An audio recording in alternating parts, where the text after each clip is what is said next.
Hello folks, I'm Dr. J.D. Eveland. I'm Professor of Business Administration and Information Systems at TUI University and the developer of the current version of ITM501, which is the course you're having here at the moment. I would like to take this opportunity to talk a little bit about the course in general, describe a little bit about some of the overall features of the course and some of the things we're trying to convey in the course. And then we'll provide a basis for some of the kind of specific module topics that we'll discuss in other subsequent video presentations. This course was recently redone and reflects a relatively current version of the problems of information systems and information technology for managers. It is not intended to make you information technology experts, nor is it intended even to make you managers in information technology. It is intended primarily as a familiarization exercise. This is essentially a course that's frequently taken by people just beginning the program, and it lays therefore a groundwork for various kinds of things dealt with in other courses.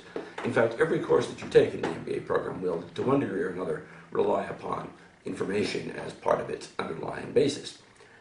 That's because all work that we do these days, essentially, is information work. All the work that you do is information work. There may be people who don't do information work, but there are very few in the so-called first and second worlds these days. Essentially, all of the kinds of things that we talk about in terms of information now are bound up within the notion of networks. Networks are a very special kind of new development in information systems, and we'll be talking about them consistently throughout this course.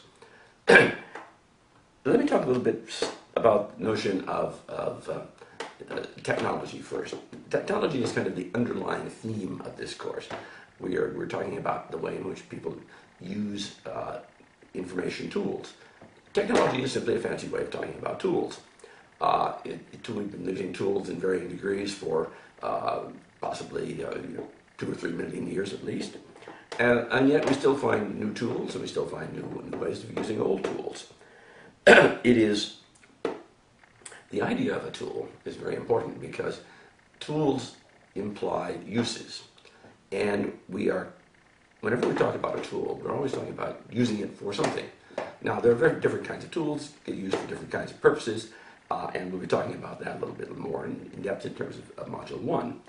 But I think it is important that we understand the notion of technology as being, of information technology as being a specialized set of tools that we use to manipulate things called information. Now, for most of human history, we've been dealing in information ever since we came down out of the trees. And in varying degrees, information has underlined all of the advances of human society. Information is a very strange kind of commodity. It's very hard to define in many respects because it's intangible. It consists of essentially whatever we have to reduce our uncertainty about things. That's not a very clear, precise definition, but it's really what we're talking about most of the time we're talking about information. Now, for most of human history, information has been a very scarce and valuable commodity. That is to say, we've always had need for more information than we actually have. We are now at a state of evolution in our society, and maybe even just the last 15 to 20 years, in which we are about to move from that stage into the new stage of human history, where information is overabundant. It's very hard to find exactly the right point, but we're essentially moving toward a situation in which information is increasingly more prevalent than we can use frequently. Now, for a large portion of human history, we've organized information in terms of what we might call information silos. Let me just illustrate this briefly here. Let's let this be an information silo. It's a tall, different thing. It's got lots of information piled into it. And when information is organized in information silos like this, it usually has somebody who's in charge of it. So let's put somebody in charge of it there. That's an information silo. And so we got maybe another information silo over here. And this represents, say, the financial information of the organization. This might represent the marketing information. and another information silo over here, which represents, say, the customer database. And like in this information silo, this one also has somebody in charge of it. And so, so what you see here is we've got information. It's very difficult to communicate across these kinds of things. Information silos are not very efficient for transmitting information across themselves. They're very good for transmitting information up and down. But increasingly, the problems we have are problems that cut across these kinds of things.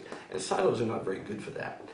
Now, the fact is we've developed, in the last number of years, a set of technologies that effectively get away from the notion of silos and enable us to provide information across these lines. And this is what we call networks, the notion of networking of information, of tying information across these different lines. Now here's the problem, and you probably can just get this right away, and that is these guys here at the top. Whenever we provide information that cuts across these things, whenever we devalue some of the information that lies within these silos, we inevitably cut down on the power of the people who are here. And people have a bad habit of not wanting their power cut down on. So whenever we have to deal with the notion of what do we do with information silos, we also have to deal with the problem of what we do with these people here. And so a large portion of what we talk about when we talk about information systems and how we handle information systems has to do with the notion of information politics. It's the notion of how when we get away from these silos, what do we do with the people we have here whose jobs consist of keeping that information private? The way in which we typically handle information in most organizations is to monetize it. That is to say, it becomes a scarce commodity. It becomes something we trade. It becomes something we value. We hoard because it's of value to us. We feel if we give it away, we've lost something. But the notion of information is not that way. The notion of information is such that by giving it away, we don't necessarily devalue it. We keep it. We use it ourselves. But it becomes more valuable if we share it with other people frequently. The problem is how to create organizations and how to manage organizational systems that will encourage this information sharing across these lines and enable us to create systems that really work together. Now, the problem is that all the information, increasingly, that we deal with, we've seen an enormous change in the way in which we handle information in the last number of years. Information is increasingly accessed through these notion of networks. Most organizations access most of their information now through networks, and using particularly the protocols of networking, and the browser is becoming increasingly the information appliance of choice, if you will. The way in which we access all kinds of information, either personal, professional, or otherwise. And so we're increasingly trying to find ways in which we can understand this problem of information in a systematic sense. Now, one of the things that we're going to be dealing with across this notion of this whole course is our increased ability to see how information affects different kinds of things that we do, as well as how it is increasingly shaped by the nature of the tools that we have. We are moving increasingly toward a society in which we have more information than we can deal with. In which we have, the problem is no longer information scarcity, but information glut. And as we move increasingly into this situation, we find ourselves lacking the tools, probably, to be able to discriminate that information, to be able to define what makes more sense and what makes less sense to keep. So a lot of what we have to do in terms of understanding the problems of information systems has to do with identifying the kinds of issues we want to concentrate on, the kinds of problems we have to face, and increasingly the kinds of issues we have to deal with in terms of creating and managing the kinds of tools that we use. All of the kinds of issues that we deal with in this course will have to do with different kinds of tools and how they apply. We'll look at different kinds of problems with organizations, different kinds of ways the organizations come together, and different ways in which the implications for this for the organization of the future. So by the time you get done with the course, we hope you'll have a reasonably good sense of what constitutes the problems of information technology and be able to translate these as you move through other courses in the program into other situations and other kind of contexts. Hopefully this will be an opportunity for you to really understand what we're trying to get at and really get a sense for the notion of information as a problem and information as a set of tools that we use to deal with these things. So I hope this is of some help in terms of introducing the course. Please let me know if I can be of any help in terms of explaining any of this or clarifying any of the issues of the course as it proceeds. I hope you'll have an interesting time with this and have an opportunity to really throw yourselves into some of these things and get a sense of some of the new things. There'll be some of the courses, some of the exercises have to do with researching things. Some of them have to do with practice. You'll find some of the exercises, the project exercises in particular, have to do with some practical applications of these things, and I think you'll find them interesting as well, I hope. So please let me know if I can be of any help in terms of explaining this.